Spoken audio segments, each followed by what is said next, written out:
హల్లెలూయా. Good morning. మీరు ఎక్కడి నుంచి వీక్షిస్తున్నారు? ఇండియాలో ఉన్నారా? వేరే దేశాల్లో ఉన్నారా? మీరు ఎక్కడెక్కడి నుంచి వీక్షిస్తున్నారో లైవ్ చాట్లోకి వచ్చి మీ పేరు, మీ ఊరు టైప్ చేస్తే మేము ఎంతగానో దేవుణ్ణి స్తుతించడానికి, మీకోసం ప్రార్థించడానికి అవకాశం కలుగజేసిన వారు అవుతారు. ప్రతిరోజు ఈ అడుదల ధ్యానంతో మీ ఎందుకు వస్తున్నాను? మధ్యాహ్నం 3 గంటల హెచ్చరిక, అలాగే రాత్రి 9 గంటల కల్బరి ప్రతిధ్వనిలో సందేశాలు ఇస్తున్నాం. ప్రతి సోమవారం మండే జూమ్లో కనెక్ట్ అవుతున్నాం. అలాగే ప్రతి తెల్లవారుజామున లేక అర్ధరాత్రి 12 o'clock మన్నా మనకు ఎప్పటి నుంచో ఇస్తూనే ఉన్నాం. చాలామంది ఆ ప్రోగ్రామ్స్ కూడా మీకు ఇతర దేశాల్లో ఉన్న వారికి ఆ టైం కన్వీనియంట్గా ఉందని తెలియజేస్తున్నారు. అలాగే ఫేస్బుక్లో కూడా కొందరికి ఫేస్బుక్ రాదు, యూట్యూబ్ రాదు కొన్ని దేశాల్లో, కాబట్టి ఫేస్బుక్లో కూడా డిఫరెంట్ మెసేజ్ ఇస్తున్నాం. మీరు ఫేస్బుక్లో కూడా, యూట్యూబ్లోను ఫేస్బుక్లో కూడా సందేశాలు వినొచ్చు. మీరు ఆధ్యాత్మిక బలపడాలి, దేవుడు వాక్యంతో నింపబడాలని, ప్రతి ఒక్కరూ దీవించబడాలని ఆశతో ప్రయాసపడుతున్నాం. మీరు కూడా ఈ పరిచర్యను ఇతరులకు షేర్ చేయటం ద్వారా మీ ఫ్రెండ్స్కి, మీ స్నేహితులకి, ప్రభువుని ఎరగని వారికి ఈ ప్రోగ్రామ్స్ షేర్ చేయటం ద్వారా వారు మేలు పొందుతారు. షార్ట్ మెసేజ్లు ఉంటున్నాయి, 1 minute, 4 minutes, 5 minutes, అవన్నీ షేర్ చేయండి, వారు దీవించబడతారు. ప్రతి Saturday Zoom Sunday school meeting కొనసాగుతూనే ఉంది. మీ పిల్లల్ని సండే స్కూల్ జూమ్ సండే స్కూల్లో జాయిన్ అయ్యేటట్టుగా చేయండి. దాని వివరాలు కావాలంటే వాట్సాప్ పెట్టండి, మీకు ఆ లింకులు పంపిస్తారు. ప్రతి ఒక్కరికి సువార్త అందాలి, ప్రతి ఒక్కరూ ప్రభు రాకడ కొరకు సిద్ధపడాలని ప్రార్థిస్తున్నాం. మా కోసం కూడా ప్రార్థించండి. రెండవ చిన్న వాక్యాన్ని ధ్యానిద్దాం. పరిశుద్ధుల నీకు వందనములయ్యా, ఈ అంచెధర్మలలో అపాయకరమైన ధర్మంలో మేమున్నామని గుర్తించి మా విశ్వాసమని కాపాడుకుంటూ ఇంకా నిన్ను ఎరగని నీ సువార్త వినని వారి కొరకు నీ సన్నిధిలో విజ్ఞాపన చేయవారిగా ఉండటకు సహాయం చేయమని క్రీస్తు నామములో అడుగుచున్నాము తండ్రి, ఆమేన్. హల్లెలూయా. ప్రభువు నమ్ముకున్నారండి? ప్రభుని నమ్ముకున్నామండి. ప్రభుని ఇప్పుడే తెలుసుకున్నామండి. కొత్తగా ప్రభుని నమ్ముకున్నామండి. బాప్తిస్మం కూడా పొందామండి. మా హృదయాన్ని ప్రభుకి ఇచ్చామండి. మేము ప్రభుని నమ్ముకున్న తర్వాత మా కష్టాలు తీరాయంటారా, పెరిగాయంటారా? తీరినట్టే ఉన్నాయండి. లోక సంబంధమైన కష్టాలు తీరాయండి, కానీ నాకు అనేక శోధనలు వస్తున్నాయి, ఆటంకాలు వస్తున్నాయి. ప్రభు నమ్మకం ముందు నాకు అందరూ స్నేహితులే. ఇప్పుడు నేనంటే చాలామందికి ఇష్టం లేదు. ప్రభు నమ్మకం ముందు నాకు ఏమైనా చేయగలను, ఎట్లా తిట్టగలను, తిట్టేవాడిని, కొట్టేవాడిని. కాబట్టి ఏదో రీతిగా బతికిపోయేవాడిని. ఈ రోజున ఎవరిని అంటానికి లేక నా నోటు అదుపులో పెట్టుకొని నేను పోరాడుతున్నానండి అంటారా? అరే ప్రభువుని ఎందుకు నమ్ముకున్నానులే అనే ఆలోచనలు వస్తాయి ఏంటి? అదేదో మీకు మాత్రమే అలాంటి కార్యం జరిగిందని, అంటే ఇతరులు మిమ్మల్ని ద్వేషిస్తారు అని అనుకోకండి. ఈ లోకం మిమ్మల్ని ద్వేషిస్తే మీరు ఆశ్చర్యపడకండి. మీకంటే ముందు నన్ను ద్వేషించింది, మీరు నాకు చెందిన వారు కాబట్టి మిమ్మల్ని కూడా ద్వేషిస్తుంది అని ప్రభు అప్పుడే చెప్పాడు. మనం అనేక శ్రమలను పొంది పరలోక రాజ్యం వెళ్ళవలసి ఉంది అన్న సంగతి గుర్తుపెట్టుకోవాలి. మనకు శోధనలు, శ్రమలు వచ్చినప్పుడు కృంగిపోవటం కాదు, కానీ ఆ శ్రమలను బట్టి I'm in the right track. ఓహో, నేను దేవుని కోసం బతుకుతున్నాను కాబట్టి నాకు ఈ పోరాటం, అంటే నేను బతుకున్న స్పిరిచువల్గా, ఆధ్యాత్మికంగా నేను లోకానికి వేరే జీవిస్తున్నానని గుర్తించాలి. యాకోబు పత్రిక 1:2 సహోదరులారా, మీ విశ్వాసమునకు కలుగు పరీక్ష ఓర్పును పుట్టించును ఎరిగి మీరు నానా విధములైన శోధనలో పడినప్పుడు అది మహదానందంగా ఎంచుడి. శోధనలో పడినప్పుడు, శోధనలు మీరు చుట్టుకుంటున్నప్పుడు అది మహదానందంగా ఎంచండి. యేసయ్య శ్రమానుభవంలో నేను సమానుభవం పొందుతున్నాను, ఆయన సిలువెత్తుకొని నేను వెంబడించే మార్గంలో ఉన్నానని ఆయన యందు ఆనందించండి అని బైబిల్ చెప్తున్నాడు. అంతేకాదు పేతురు రాసిన మొదటి పత్రిక 4:12 ప్రియులారా, మిమ్మును శోధించుటకు మీకు కలుగుతున్న అగ్ని వంటి మహాశ్రమల గురించి మీకేదో వింత సంభవించినట్లుగా ఆశ్చర్యపడకండి. నిజమే, మహాశ్రమే. నీ ఇంటి వారే నీకు విరోధులైనప్పుడు, నీ సొంత వారే నిన్ను అర్థం చేసుకున్నప్పుడు, నీ కుటుంబమే నీ మీద తిరగబడినప్పుడు, నీ చుట్టూన్న వాతావరణం అంతా వ్యతిరేకంగా ఉన్నట్టు కనపడుతున్నప్పుడు, చులకన చేస్తున్నప్పుడు, అవమానపరుస్తున్నప్పుడు, నిందిస్తున్నప్పుడు, అది నిజంగానే కష్టతరమైంది. కానీ నీకు మాత్రమే కలిగింది అని అనుకోకు. నీకేదో వింత సంభవించింది, నాకు ఏమైంది, నన్నే అంటున్నారే అందరూ అని కుమిలిపోకు. సిలువను ధ్యానించు. ప్రభువును దూషించారు, అపహసించారు, వెలివేశారు, బాధ పెట్టారు, అవమానపరిచారు. అవన్నీ మౌనంగా స్వీకరించాడు ప్రభు మన కొరకు, తండ్రి చిత్తము నెరవేర్చుట కొరకు, గొప్ప రక్షణ సిద్ధపరచుట కొరకు. దేవుడు రక్షించబడ్డ నిన్ను నన్ను ఒక ప్రతినిధిగా చేసుకోవాలని, ఆయన సాక్షులుగా కోవాలని, చూడు నా బిడ్డను అని ఇతరులకు సవాలుకరంగా బతికేటట్టు బతికింప చేయాలని దేవుడు ఆశపడుతున్నాడు కనుక ఆ శ్రమలు మనకు ఓర్పునిస్తున్నాయి, మనల్ని పరిశుద్ధపరుస్తున్నాయి, మనల్ని పరిపూర్ణ చేస్తున్నాయి కనుక ఏ విధమైన శోధన ఏ రీతిగా మీ మీదకి వచ్చినా దాని విషయమై దుఃఖపడనే వద్దు. దుఃఖపడ్డారా, కృంగిపోయారా, ఆ అపవాదికి చోటిచ్చిన వారు అవుతారు. వాడి చేతిలో పడ్డామా నష్టపోతాం, నాశనమైపోతాం. ఎదిరించండి, సహించండి, ఓర్చుకోండి. ఎంతకాలం అనొద్దు. ఓ యోబు సహనాన్ని మీరు ఎరుగుదురు కదా. ప్రభువు విడుదల ఇచ్చే వరకు ఇస్తాడు. ఖచ్చితంగా నీ శ్రమకు తగిన ప్రతిఫలం ఇస్తాడు. ఎక్కడ నిందించబడ్డావో అక్కడ నీ తలెత్తుతానన్నాడు. ఎక్కడ అవమానపరచబడ్డావో అక్కడ నిన్ను ఘనపరుస్తానన్నాడు. ప్రభు కొరకు బాధపడటం గొప్ప భాగ్యం అంటే 15వ వచనంలో మీరు ఎవడును నరహంతుడుగా కానీ, దొంగగా కానీ, దుర్మార్గుడిగా కానీ, పరుల జోలికి వాడిగా కానీ బాధ అనుభవింప తగదు. చూడండి, ఒక దొంగ పట్టబడితే కొట్టబడుతున్నాడు, చెరలో పెట్టబడుతున్నాడు. ఒక మోసగాడు, ఒక అబద్ధికుడు, పరుల జోలికి పోయేవాడు, దొంగ, నరహంతకుడు, దుర్మార్గుడు శిక్షించబడుతున్నాడు, బాధ అనుభవిస్తున్నాడు, చెరలో పడుతున్నాడు.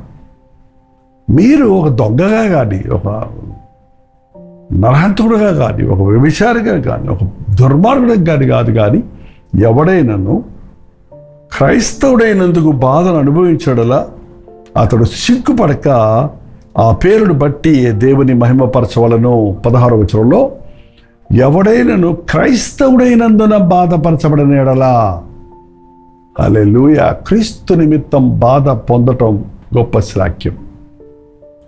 క్రీస్తు నిమిత్తం బాధను అనుభవిస్తున్నామంటే మనకు దేవుడు ప్రమోషన్ పంపిస్తున్నాడు అన్నమాట. మన ప్రతిఫలాన్ని అధికం చేస్తున్నాడు. మనల్ని గొప్ప చేయాలి, తన గొప్ప శక్తిని మన ద్వారా ఈ లోకానికి చూపించాలని ఆశిస్తున్నాడు. ప్రభువుని నమ్ముకున్నానని ఎవరో నిందిస్తే దానికి దిగులు పడొద్దండి. Be proud about it, be happy about it. దాని విషయమై ఆనందించండి, అతిశయించండి. నా ప్రభు నిమిత్తమై నాకు నింద పడే భాగ్యం దొరికింది, శ్రమ పడే భాగ్యం దొరికింది. మోషే పెద్దవాడైనప్పుడు ఐగుప్తు ధనము కంటే క్రీస్తు విషయమైన నింద గొప్ప భాగ్యమని ఎంచుకున్నాడు. అల్పకాల పాప భోగం అనుభవించడం కంటే దేవుని బిడ్డలతో శ్రమ అనుభవించడం మేలని ఎంచుకొని ఫరో రాజకుమార్తె యొక్క కుమారుని అనిపించుకున్నట్టు ఒప్పుకోలేదు. కాబట్టి దేవుడి చేతుల్లో మోషే ఎంత పెద్ద నాయకుడయ్యాడు, ఎన్ని గొప్ప ఆశ్చర్య అద్భుత కార్యాలను చేయగలిగాడు. ఈ రోజున నువ్వు సహిస్తే ధన్యుడు, నువ్వు భరిస్తే బలవంతుడు, ఆధ్యాత్మికంగా నువ్వు వర్ధిల్లుతావు. కాబట్టి చిన్న నిందలు వచ్చినప్పుడు, శ్రమలు వచ్చినప్పుడు ఎవరో ఏదో అన్నారని కుమిలిపోకండి, ప్రభువుని విడిచిపెట్టకండి. అన్ని స్థితిగతుల్లో విడవని ఎడబాయని ప్రభువు ఉన్నాడన్నది గుర్తుపెట్టుకోండి. ఏ శ్రమైనా మీకు మీ వారు నిందిస్తున్నారా? మీ వారే కదా మీ సొంత భర్తే కదా. మీ ఇంటి వారు మిమ్మల్ని బాధ పెడుతున్నారా? పోనీలండి, సహించండి. తండ్రి, వీరేమి చేయించున్నారో మీరు ఎరుగను కనుక వీరిని క్షమించు అని నీ మనసు నిర్మలంగా పెట్టుకో. లోకం కాకులంట, అవి ఇష్టం వచ్చినట్టు కూస్తూనే ఉంటాయి. కావు కావు అనే మాటకు అర్థమే లేదు. లోకంలో మనుషులు ఎవడేమంటున్నాడు అనేది నువ్వు వెంట కూర్చున్నావంటే నీ బతుకులో కృంగిపోక తప్పదు కదా. వాటిని దులిపేసుకోండి. ఏంటంటే ఎవరైనా ఏదైనా అవసరం లేని అపనిందలు వేసినప్పుడు వాటిని జస్ట్ దులిపేసుకోండి. దాన్ని ఆ తూసి దుమ్ము దులిపినట్టు దులిపేయండి. దాన్ని మళ్ళీ జేబులో పెట్టుకోకండి, దాచిపెట్టుకోకండి, పోగు చేసుకోకండి, తలస్తూ కూర్చోకండి. అప్పుడు మీరు ప్రశాంతంగా ఉండగలుగుతారు. క్రీస్తు కొరకు జీవిస్తున్నప్పుడు మనం శ్రమల ద్వారా ఆయన రాజ్యంలో చేరాలి. క్రీస్తు మన నిమిత్తము శ్రమ పడ్డాడు. ఆయన పాపం లేనివాడిగా ఉన్నాడు. మనం ఆయన నిమిత్తమై శ్రమ పడాలి. ఆయన సువార్త నిమిత్తం శ్రమ పొందడం గొప్ప భాగ్యంగా ఎంచుకోవాలి. నా కొరకు రక్తమిచ్చి విమోచన కార్యాన్ని చేసి నన్ను కొనుక్కున్న నా ప్రభువు కొరకు నేను రక్తం చిందించడంలో గొప్ప ఏముంది? కర్తార్ సింగ్ అనే ఒక వ్యక్తి ఉండేవాడు. ప్రభువుని నమ్ముకున్నందుకు యాక్ అనే ఒక జంతువు చర్మంలో అతన్ని పెట్టి ఎండలో పడేశారు. ఆ యాక్ జంతువు పెద్దగా ఉంటుంది, అది మనిషి పట్టేంత ఉంటుంది. అందులో పడుకోబెడితే అది ఎండలో పడేస్తే అది ఆ చచ్చిపోయిన జంతువు యొక్క ఆ తోలు ఆ ఎండకి అలా ముడుచుకుపోద్ది, పట్టపట్టపడ ముడుచుకుపోద్ది. అందులో అతన్ని లోపల పెట్టి ఆ ఎండలో పడేశాడు, ముడుచుకుపోతుంది. ఒక చిన్న కంత మాత్రం పెట్టి అతని దాన్ని చెప్తున్నారు అతనితో, నీ చివరి కోరిక ఏమైనా ఉంటే చెప్పు. అప్పుడు అన్నాడట ఆయన, నాకు పెన్ను కాగితం ఇవ్వండి. ఏదైనా చస్తూ పెన్ను కాగితం అంటున్నాడని ఇచ్చారట. భారతదేశంలో ఒక స్త్రీ తన భర్తతో పాటు చారిణిగా దహించబడడానికి ఇష్టపడుతున్నప్పుడు నా కొరకు ప్రాణం పెట్టిన ప్రభువు కొరకు నేను హతసాక్షిగా మరణించడం ఒక గొప్ప, I'm ready to die for Christ, క్రీస్తు నిమిత్తము నా జీవితాన్ని అర్పించుకోవడానికి నేను సిద్ధమని రాశాడంట. వాళ్ళకి మరింత కోపం వచ్చింది. వెంటనే మూసి అతన్ని తోసేశారు. ఆ ఎండకి అతన్ని చర్మము, ఆ యాక్ చర్మం ముడుచుకుపోతుండగా పట్పట్మని అతని ఎముకలు ఇరిగిపోతూ లోపల చనిపోతున్నప్పుడు కూడా దేవుడిని స్తుతిస్తూ అతడు మరణించి హతసాక్షి అయ్యాడండి. అవును, ఈ లోకంలో మన శిక్ష మనల్ని, నీ దేహానికి మాత్రమే హాని చేసే వారికి భయపడకండి. మీ దేహమును ఆత్మను నరకములో పడద్రోయగల వారికి భయపడండి అని బైబిల్ చెప్తున్నాడు. మనుషులు మనకి ఏం చేయగలరండి? మనల్ని బాధ పెడతారు, శరీరరీతిగా చంపేస్తారు, అంతే కదా. కానీ ఏ మనుషుడు మనల్ని నరకంలో తొయ్యలేడు. మనల్ని నరకం నుండి తప్పించేవాడు, పరలోకానికి చేర్చేవాడు ప్రభు అయిన యేసుక్రీస్తే. కాబట్టి ఆయన నిమిత్తమై నేను దేనికైనా సిద్ధం అన్న తత్వాన్ని కలిగి ఆయన కృప కొరకు వేడుకోండి. ప్రభు శోధిస్తే తప్పించుకునే మార్గం కూడా ఇస్తాడు. ప్రభు జాలి కలిగిన వాడు కనుక మనం తట్టుకోగలిగిన దానికంటే ఎక్కువ శోధన మనకి ఆయన పంపించడు. ఆయన యందు నిరీక్షణ ఉంచండి. ప్రార్థన. పరిశుద్ధుడా, ప్రేమగల తండ్రి, మరొక్కసారి నీ సన్నిధిలో శోధనలకు గురవుతున్న, ఆటంకములకు గురవుతున్న, నిందల పాలవుతున్న నీ బిడ్డలను అప్పగించుకుంటున్నామయ్యా. దేవా, సాతాను మమ్మల్ని జల్లిస్తున్నప్పుడు మేము జారిపోక మా కొరకు వేడుకునే ప్రభువు ఉన్నాడని నీ యందు విశ్వాసముతో మీ సాక్షులుగా నిలబడుటకు సహాయం ఇచ్చేయండి. ఎవరెవరు ఎక్కడెక్కడి నుంచి ఏ బాధల్లో ఉంటూ, ఏ శ్రమలను ఎదుర్కొంటూ క్రీస్తు నిమిత్తమే ఇటువంటి నిందలను, అవమానాలను పొందుతూ కుమిలిపోతున్నారో అట్టి వారికి నీ మాటల ద్వారా ఆదరణ, అభిషేకము దయచేసి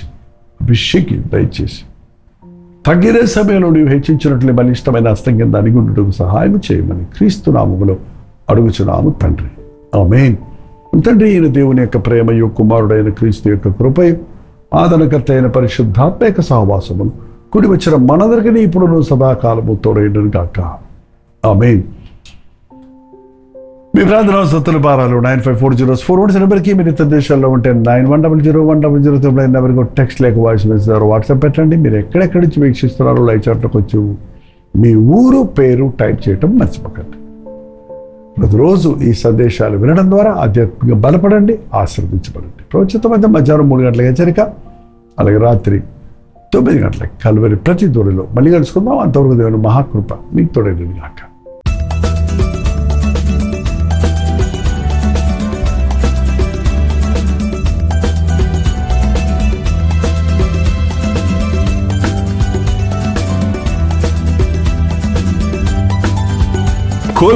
కోల్కతా పరిసర ప్రాంతాల్లో ఉన్న వారికి శుభవార్త.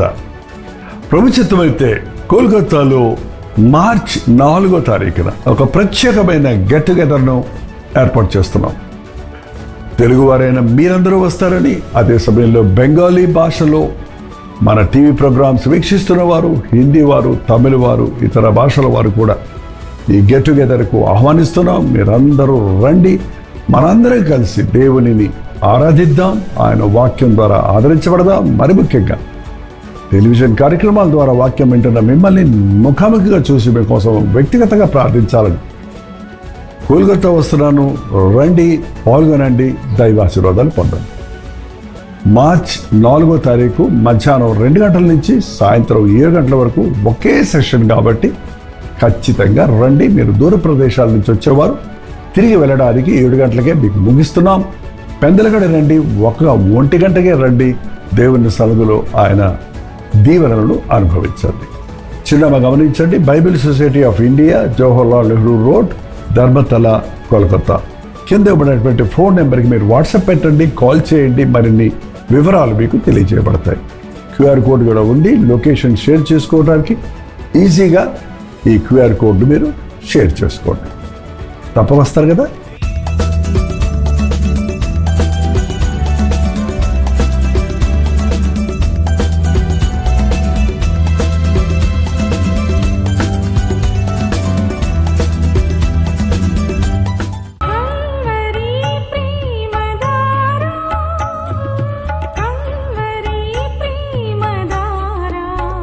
కల్వరి ప్రేమధార అనే మా ద్విమాస పత్రికను ఈ మధ్య త్రైమాస పత్రిక అంటే 3 నెలలకి ఒక్కసారి మాత్రమే ప్రింట్ చేయగలుగుతున్నాం. మరి గత 40 సంవత్సరాల పైబడి కొనసాగుతున్న ఈ పత్రికను ఆపు చేయటం ఇష్టం లేక దీన్ని త్రైమాస పత్రికగా మార్చున్నాం. మీరు కల్వరి ప్రేమధార పత్రికను చదువుతున్నారా?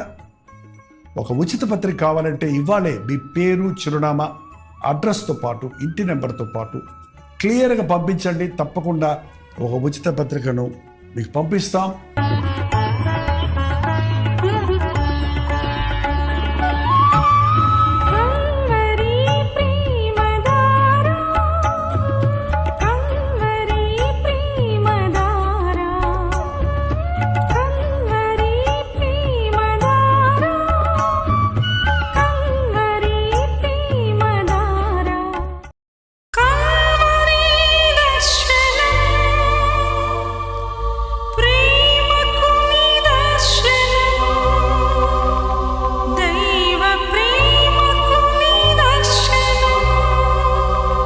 తెలుగు, తమిళ, హిందీ, మలయాళం, బెంగాలీ, ఒరియా అనే 6 భాషల్లో టెలివిజన్ ప్రోగ్రామ్స్ కొనసాగుతూనే ఉన్నాయి.